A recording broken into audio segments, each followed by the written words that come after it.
Good morning students.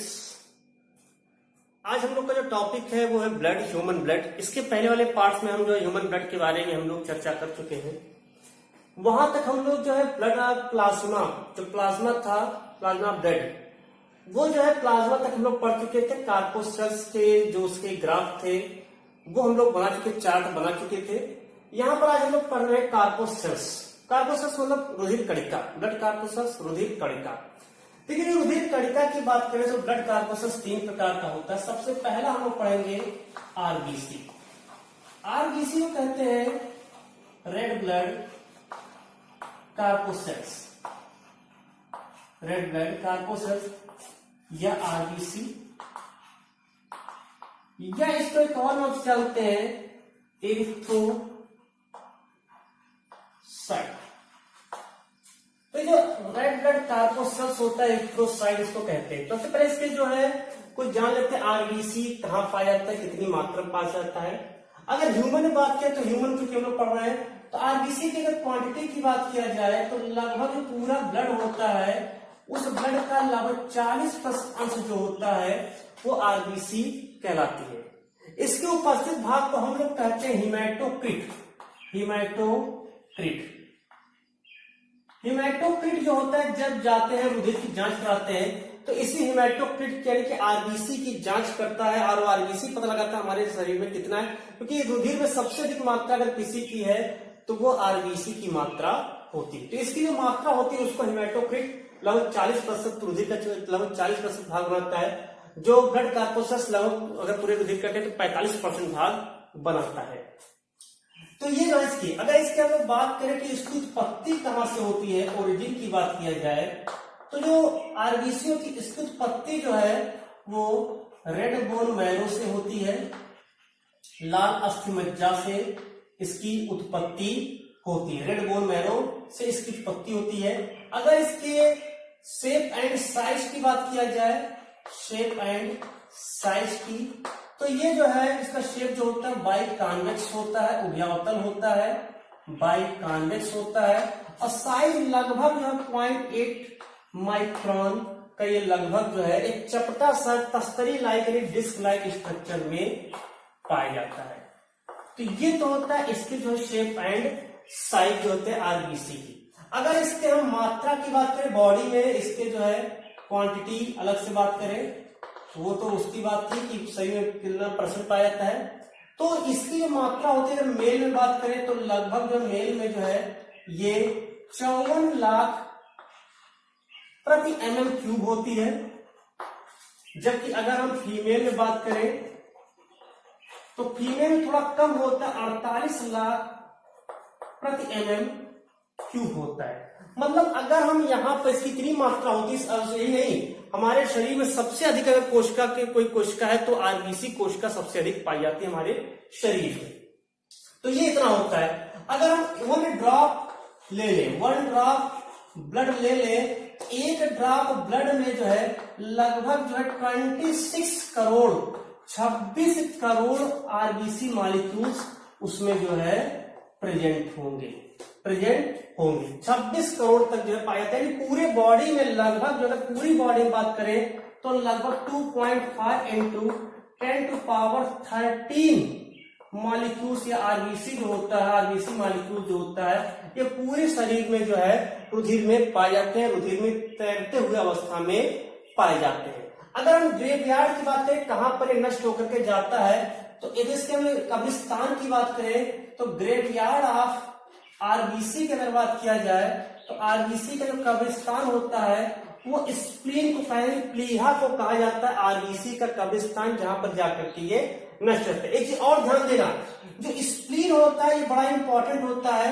जब embryo होता है, शिशु एम्ब्रियोनिक स्टेज में होता है, हम लोग एम्ब्रियोनिक स्टेज में होते हैं, तो एम्ब्रियो के टाइम में जब जो एम्ब्रियोनिक स्टेज होता है उस एम्ब्रियोनिक स्टेज में जो है स्प्लीन में ही जो आरबीसी का फॉर्मेशन भी होता है, ये आरबीसी का प्रोडक्शन भी करने का कार्य ये करता है। लेकिन हम लोग जब जैसे बड़े हो जाते हैं, भ्रूण से शिशु प्रावस्था में आता है, तब उस समय आरबीसी का निर्माण जो होता है वो लाल अस्थिमज्जा से होना प्रारंभ कर देता है।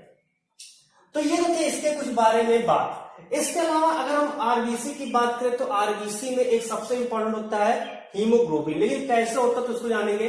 तो उसके पहले जो आरबीसी होता है इसकी एक और फीचर जान ले कि इसमें जो है न्यूक्लियस, ह्यूमन के जो मनुष्य के जो आरबीसी होता है उसमें न्यूक्लियस एंड अदर ऑर्गेनेल जो होते हैं, अन्य जो ऑर्गेनेल्स होते हैं वो यहाँ पर जो है ऑर्गेनेल्स आर एब्सेंट होते हैं। लेकिन ऐसा नहीं कि प्रारंभ में एब्सेंट होते हैं, प्रारंभ में पाए जाते हैं, लेकिन जैसे जैसे मैच्योर होते हैं वो धीरे धीरे न्यूक्लियस यानी केंद्रक के साथ साथ जो है उसके अन्य ऑर्गन जैसे माइटोकॉन्ड्रिया, गोल्गी बॉडी, ये सभी जो होते हैं वो अनुपस्थित हो जाते हैं कि वहां पर नष्ट हो जाते हैं।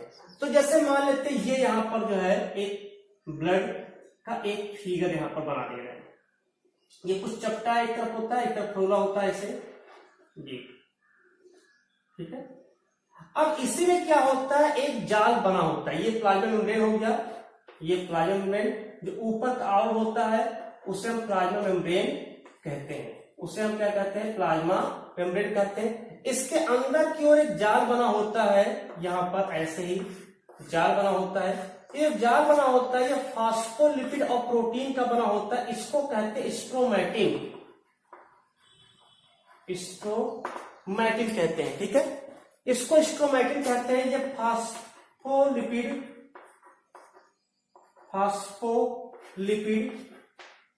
और प्लस प्रोटीन से मिल करके बना होता, इसको यहां पर जो है साइटोस्केलेटन भी कह सकते हैं, साइटोस्केलेटन कहते हैं कोशिका कंकाल, क्योंकि यह जो है एकदम इस तरह से व्यवस्थित होती है जैसे कंकाल हमारे शरीर में व्यवस्थित है, उसी प्रकार से जो है ये व्यवस्थित रहता है। तो ये यहां पर आता है और इसी के अंदर जो है भरा होता है हीमोग्लोबिन, इसी के अंदर हीमोग्लोबिन जो है भरा होता है, जैसे मान लेते हैं ये सब हीमोग्लोबिन है, इसी के अंदर भरा होता है हीमोग्लोबिन। अब केवल हीमोग्लोबिन ही नहीं होता है बल्कि इसी में इसके अलावा जो है कार्बोनिक एनहाइड्रेज एंजाइम भी पाया जाता है, कार्बोनिक एनहाइड्रेज एंजाइम भी इसमें पाया जाता है, एंजाइम। इसके अलावा इसमें जो है एटीपी पाया जाता है, इसके अलावा इसमें जो विटामिन पाए जाते हैं, इसके अलावा इसमें जो है मिनरल्स पाए जाते हैं। तो ये सारी चीजें यहाँ पर जो है उपस्थित होते हैं। तो हीमोग्लोबिन अकेले ना होकर के कार्बोनिक एनहाइड्रेज एंजाइम इसमें सबसे प्रमुख होता है, वो भी इसमें जो है उपस्थित होता है।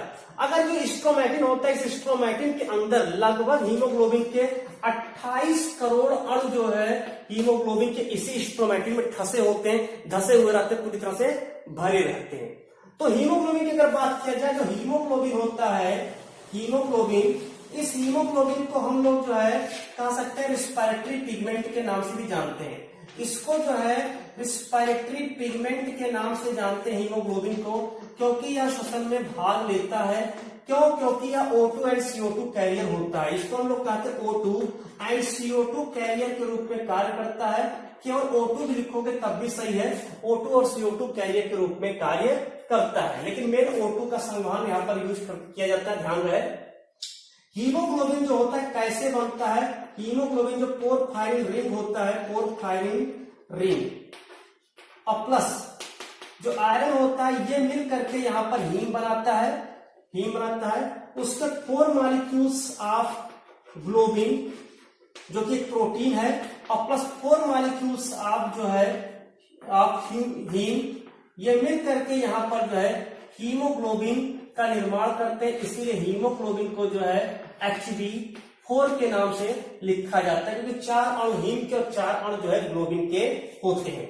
जो इसका हीम भाग होता है, यही हीम भाग एक जो है धीरे ढाले रिवर्सिबल बॉन्ड से जो है रिवर्सिबल बॉन्ड के द्वारा जो है ये ऑक्सीजन से बाइंड करता है, O2 को जोड़ता है और फिर जो है O2 को जोड़ करके हमारे फेफड़ों से उसमें क्या नाम है हृदय से होते हुए शरीर के विभिन्न भागों में ले जाता है। यानी कि ये O2 कैरियर का कार्य यहाँ पर कर रहा है, इसलिए इसको रिस्पायरेटरी जो है पिगमेंट के नाम से जानते हैं। जबकि इसका जो ग्लोबिन जो होता है, जो प्रोटीन होता है, ये ग्लोबिन प्रोटीन भी एक रिवर्सिबल बॉन्ड के द्वारा जो है CO2 के साथ जुड़ता है। इसमें जो है कार्बोनिक एनहाइड्रेज एंजाइम जो होता है, कार्बोनिक एनहाइड्रेज एंजाइम ये सबसे इंपॉर्टेंट होता है। ये कार्बोनिक एनहाइड्रेज एंजाइम की उपस्थिति में जो है ये CO2 से जुड़ करके कार्बामिनो हीमोग्लोबिन का निर्माण करता है।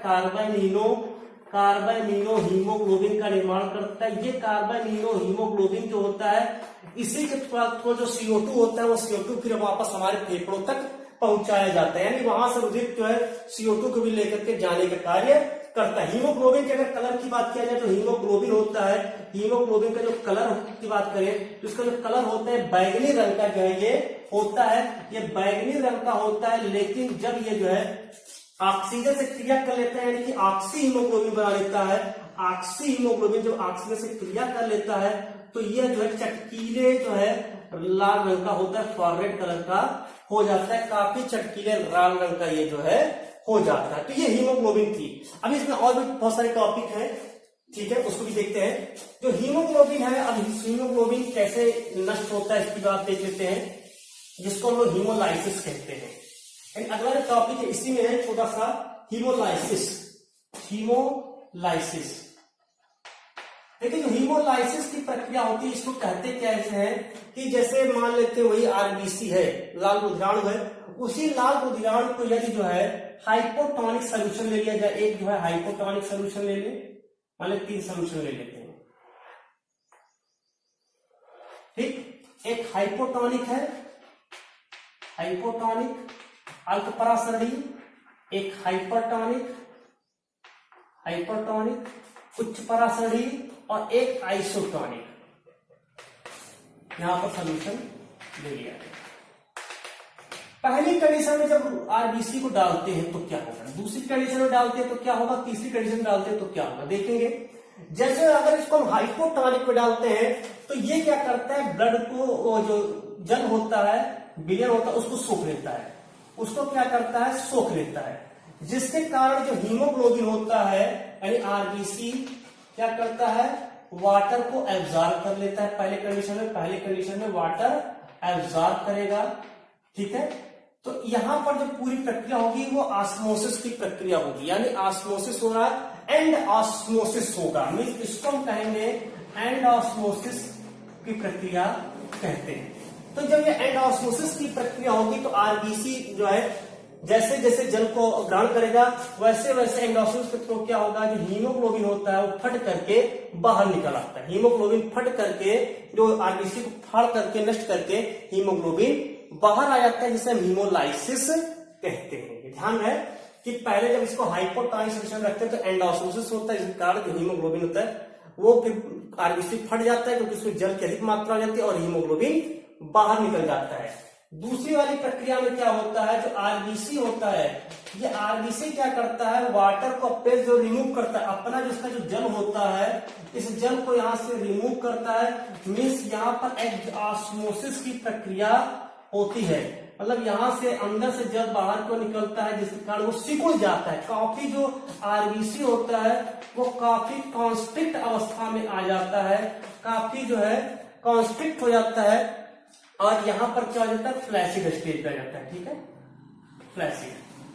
तो ये यहां पर काफी कॉन्स्ट्रिक्ट अवस्था में संकुचित हो जाती है और इसको इस तरह से भी आरबीसी नष्ट यानी हीमोग्लोबिन जो है यहाँ पर नष्ट रहती है। लेकिन तीसरी कंडीशन में रखेंगे तो आरबीसी पर कोई इफेक्ट नहीं होगा, यानी वो अपनी उसी दशा में पड़ा रहेगा। तो ये ध्यान रखना, जो हाइपोटोनिक होता है उसमें एंड ऑस्मोसिस होता है, हाइपरटोनिक सोल्यूशन रखने पर एग्जास्मोसिस की प्रक्रिया यहाँ पर होती है और इस पूरी प्रक्रिया को कहते हैं हीमोलाइसिस, हीमोग्लोबिन का विघटन। कभी कभी क्या होता है, हीमोग्लोबिन बाहर निकल भी जाता है लेकिन फिर भी जो है उसकी आकृति आरबीसी की वैसे वैसे बनी रहती है, उसको कहते हैं शैडो ऑफ घोस्ट। क्या नाम है, हाँ, शैडो ऑफ घोस्ट भी इसको नाम जानते हैं, यानी कि वहां पर जो है आरबीसी की मरीचिका, आरबीसी की मरीचिका के नाम से जानते हैं। घोस्ट ऑफ आरबीसी कह सकते हैं, शैडो ऑफ घोस्ट कहते हैं, आरबीसी की मरीचिका के नाम से उसको जो है जानते हैं। तो ये था पूरा आरबीसी के बारे में यहाँ पर था। आरबीसी का जो अगर जीवन काल की बात करें, जो आरबीसी का जो पूरा जीवन अवधि है, लाइफ पीरियड होता है, ये इसमें जो है 120 से लेकर के 127 दिन तक इसका जो है पूरा जीवन काल होता है। उसके बाद जो है जहां पर रेटिकुलो एंडोथेलियल सेल होता है उन कोशिकाओं में पहुंच करके इनका जो है नष्ट हो जाता है, ये वहां पर पहुंच करके नष्ट हो जाते हैं। तो ये यहाँ पर जो है आरबीसी के विषय में था। आरबीसी जो होता है ये ऊट और इल्मा को छोड़ करके अगर बात करें तो सब में केंद्रक विहीन होता है। ऊट और इल्मा के आरबीसी में केंद्रक उपस्थित होता है, जिसको लामा भी कहते हैं। तो ये ध्यान रहे जो है, ये यहाँ पर आरबीसी है, आरबीसी हम लोगों में अगर बात करें तो आरबीसी केंद्रक विहीन होता है। ठीक, अब आते हैं डब्ल्यूबीसी पर, चर्चा करते हैं डब्ल्यूबीसी। अगला जो टॉपिक है दूसरा, ये पहला आरबीसी हो गया। दूसरा यहां पर देखेंगे डब्ल्यूबीसी, व्हाइट ब्लड कार्पोसेल्स, इसको कहते हैं डब्ल्यूबीसी, या इसको कहते हैं ल्यूकोसाइट। देखिए जो व्हाइट ब्लड कार्पोसेल्स है या इसको ल्यूकोसाइट कहते हैं, अगर इसके नंबर ऑफ सेल की बात करें तो ये लगभग 5000 से 9000 जो है प्रति एमएम क्यूब होती है। इसकी संख्या बड़ी, मतलब थोड़ी सी बड़ी होती है, इसलिए इसकी संख्या प्रति एमएम क्यूब, एक घन क्यूब में जो है वो 1 मिलीमीटर घन क्यूब में जो है घन में जो है 5000 से 9000 कोशिकाएं होती है, नंबर ऑफ सेल यहां पर होती है। कभी कभी क्या होता है, इसकी अधिकता सही हो जाती है तो उससे एक रोग है जिसको ल्यूकोसाइटोसिस के नाम से जानते हैं, और इसकी अधिकता हो गई तब की बात होती है, तो उससे अधिकता या कमी से भी रोग उत्पन्न होता है। जो डब्ल्यूबीसी होता है इसमें दो प्रकार होते हैं। नंबर ऑफ जो डब्ल्यूबीसी है ऑन द बेसिस ऑफ, अगर हम बात करें on the basis of granules, there are two types,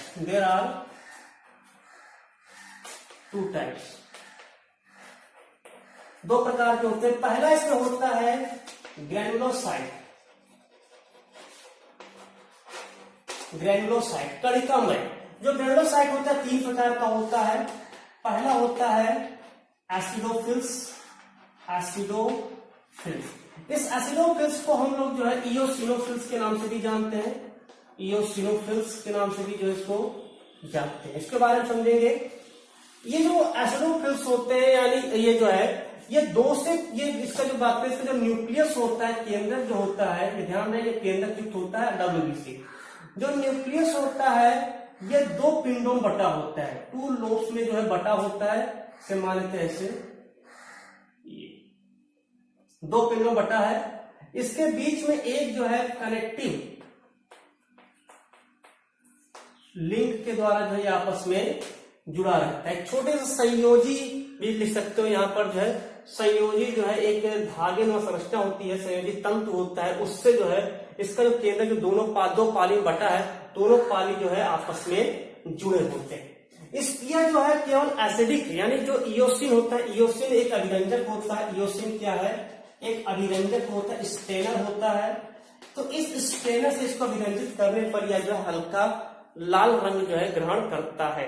तो यह एसिड होता है, एसिड फॉर्म में होता है, तो इसीलिए इसको हम एसिडोफिल्स कह सकते हैं या इयोसिनोफिल्स कह सकते हैं। एसिडो मींस एसिड, फिल्स मतलब लवर, प्रिय, यानी अम्ल प्रिय होता है, या इयोसिन प्रिय जो है इसको कह सकते हैं। तो इयोसिन से अभिरंजक होता है। यह कहां पाया जाता है? वहां पाया जाता है जहां पर एलर्जी, जिन कोशिकाओं में एलर्जी हो रहा हो, मान लेते हैं हाइपर सेंसिटिविटी हो रहा हो, सेंसिटिविटी हो रहा हो, ठीक है, तो उन कोशिकाओं में इसकी मात्रा अधिक देखी जाती है। या जहां पर जो है मान लेते हैं कुछ इम्यून का कार्य करना है, कोई रोगाणु जीवाणु शरीर में प्रवेश किया है, तो वहां पर भी इसकी मात्रा देखी जाती है।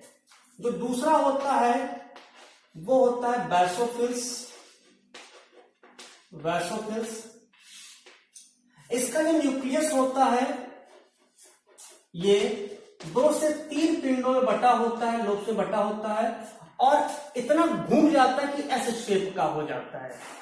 एस शेप का जो है ये इसकी आकृति हो जाती है।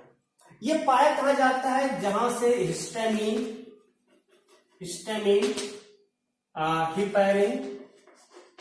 हिपैरिन, सीरोटोनिन, आदि का जो है जहां पर निर्माण होता है, जहां से संश्लेषण होता है, वहां पर ये बेसोफिल्स अधिक मात्रा में पाया जाता है। इसका जो अभिरंजन होता है, इसको जो स्टेनिंग की जाती है, स्टेनिंग अभी इसको रंगा जाता है जिसे देखा जा सके, इसको जो है क्षारीय अभिरंजक मेथाइलिन ब्लू से इसका अभिरंजन किया जाता है, जिसके कारण ये गैस जो है काफी जो है ब्लू कलर का होता है। और एक क्षारीय अभिरंजक होता है, ये एक बेस होता है, क्षारीय अभिरंजक होता है, इसीलिए इसको बेसोफिल्स के नाम से जानते हैं कि क्षार प्रिय होता है। तीसरा जो होता है उसको कहते हैं न्यूट्रोफिल्स कहते हैं। न्यूट्रोफिल्स को चाहे एसिड से अभिरंजित करिए, चाहे बेस से अभिरंजित करिए, किसी से भी इसको स्टेन कर सकते हैं, दोनों से स्टेन करने पर दिखाई देता है। और न्यूट्रोफिल्स जो होता है, इसका जो न्यूक्लियस की अगर हम लोग बात करें तो इसका जो न्यूक्लियस होता है वो बहुत सारे पिंडों से बना होता है। मेनी लोब्स जो इसमें प्रेजेंट होते हैं, बहुत सारे लोब्स इसमें जो है प्रेजेंट होते हैं, जिसके कारण इसको जो है एक नाम से जाना गया पॉलीमार्फोन्यूक्लियर के नाम से भी इसको जो है जानते हैं। पॉलीमार्फोन्यूक्लियर के नाम से जानते हैं। सबसे अधिक शरीर में अगर कोई पाया जाता है तो डब्ल्यूबीसी की अगर बात करें उसमें, डब्ल्यूबीसी में न्यूट्रोफिल्स की मात्रा जो होती है इन दोनों की अपेक्षा सबसे अधिक पाई जाती है। तो ये शरीर में जहां पर जो है इम्यूनिटी का काम होता है, वहां पर जो है ये इसका रोल होता है, और इम्यून सिस्टम के रूप में ये न्यूट्रोफिल्स भाग लेते हैं। जैसे जहां पर इन्फ्लामेशन हो रहा हो, जलन हो रहा हो, ठीक है, वहां पर जो है न्यूट्रोफिल्स अधिक मात्रा में पाए जा रहे हैं। तो ये तीन प्रकार के इसमें रहते हैं ग्रेनुलोसाइट में। अब आते हैं दूसरा जो इसका है एक ग्रेनुलोसाइट, उसको भी देख लेते हैं। तो ये पहला ग्रेनुलोसाइट कंप्लीट हुआ।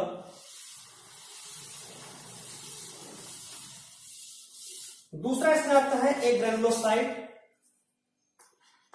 एक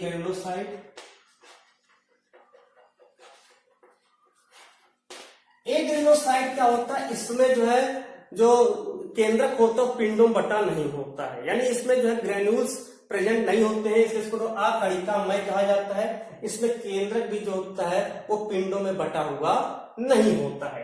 एक ग्रेनुलोसाइट दो प्रकार का होता है, एक होता है लिम्फोसाइट। पहला लिम्फोसाइट का जो निर्माण होता है वो लिम्फॉइड आर्गन से भी हो सकता है। लिम्फॉइड जो आर्गन्स होते हैं इससे इसकी उत्पत्ति होती है। लिम्फोसाइट का निर्माण लिम्फॉइड आर्गन से भी जो है होता है। जो लिम्फोसाइट होता है दो प्रकार का होता है, एक बी लिम्फोसाइट होता है और एक जो होता है वो टी लिम्फोसाइट होता है। अगर लिम्फोसाइट की बात करें, जो बी लिम्फोसाइट होता है, जब सामान्य प्रकार के कोई जो है रोग होता है तो वहां पर बी लिम्फोसाइट जाकर के उस जो एंटीजन उसको नष्ट करता है, और टी लिम्फोसाइट विशेष प्रकार के जो एंटीजन होते हैं उनको नष्ट करने में काम करता है। टी लिम्फोसाइट हम लोग इसके बारे में पढ़ेंगे, लेकिन पहले जान लें इसके बारे में। टी लिम्फोसाइट जो है यहाँ पर 4 प्रकार का होता है, जिसमें CD4 प्रकार के प्रोटीन होते हैं, एक पर CD8 होता है। CD4 वाले को T4 लिम्फोसाइट कहते हैं। इसको जो T4 लिम्फोसाइट होता है इसको हेल्पर टी सेल कहते हैं। CD8 वाला को हम लोग किलर टी सेल कहते हैं, ठीक है, जिसको T8 सेल या किलर टी सेल कहते हैं। एक सप्रेसर टी सेल होता है और एक मेमोरी टी सेल होता है। जो HIV वायरस होता है वो जाकर के हेल्पर टी सेल यानी T4 लिम्फोसाइट को ही नष्ट करता है, क्योंकि बिना हेल्पर टी सेल के किलर टी सेल किसी एंटीजन को मार नहीं सकता। इसीलिए जो HIV वायरस होता है वो पहले हेल्पर टी सेल को नष्ट कर देता है, जिससे रोगों से लड़ने की क्षमता समाप्त हो जाती है और शरीर दुर्बल हो जाता है। तो लिम्फोसाइट का काम होता है शरीर को इम्यूनिटी प्रदान करना और साथ में जो भी हानिकारक रोगाणु जीवाणु है उनको नष्ट करने का कार्य करता है लिम्फोसाइट। दूसरा होता है यहाँ पर मोनोसाइट, ठीक है। मोनोसाइट जो होता है जब कोई रोगाणु या जीवाणु प्रवेश करता है तो ये स्वयं मोनोसाइट जो है ये माइक्रोफेज में बदल जाता है, स्वयं ये माइक्रोफेज में बदल करके और ये उसको जाकर के जो रोगाणु जीवाणु आदि उनका भक्षण कर लेता है, ठीक है। डब्ल्यूबीसी की उत्पत्ति के बारे में बात करते हैं। डब्ल्यूबीसी जो है व्हाइट बोन मैरो से इसकी उत्पत्ति होती है। इसका जीवन काल लगभग 8 से 10 दिन, लेकिन कुछ का जो महीनों भर का जो है हो सकता है, तो प्राय 8 से 10 दिन तक इसका जीवता है, ठीक। तीसरा आते हैं जो है आरबीसी का, डब्ल्यूबीसी हो गया। ब्लड प्लेटलेट्स, तीसरा है ब्लड प्लेटलेट्स।